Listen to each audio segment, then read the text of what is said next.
Voilà, aujourd'hui, je vais vous raconter une histoire assez drôle. Donc, j'ai démissionné de mon ancien poste en mai dernier. Et avant de démissionner, j'ai fait la comptabilité du nombre de jours de vacances que j'avais utilisés, etc. Donc, tout s'est bien passé, je suis partie. Donc, aujourd'hui, on est en août, plus précisément le 1er août, si je ne me trompe pas. Et j'ai reçu cette lettre de mon ancien employé. Je vais un peu cacher le logo.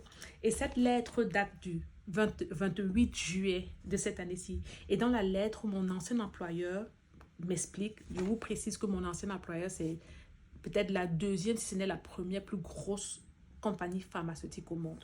Donc, dans la lettre, il m'explique qu'ils ont fait leur comptabilité et qu'ils réalisent que j'ai surutilisé mon nombre de jours de vacances et apparemment, je leur dois moins de 2 jours de vacances. Donc, plus précisément, je leur dois 1,75 jours de vacances.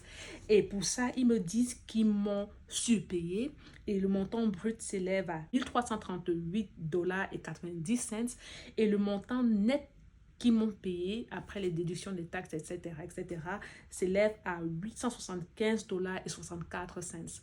Vu qu'ils sont très généreux, ils ne me demandent pas de payer, de repayer le montant brut. Ils me demandent de leur faire un chèque de 875,64 $. Ce qui est marrant, c'est que en tant qu'employé, il m'est arrivé plusieurs fois de travailler au-delà des 8 heures minimum requis par jour, quoi. Donc, il m'est arrivé de commencer à travailler à 7 heures et d'arrêter à 21 heures. Il m'est arrivé de travailler pendant le week-end. On ne compte même pas.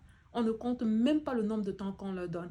Et j'ai exactement 10 jours pour leur rendre leur argent. Voilà la réalité des États-Unis.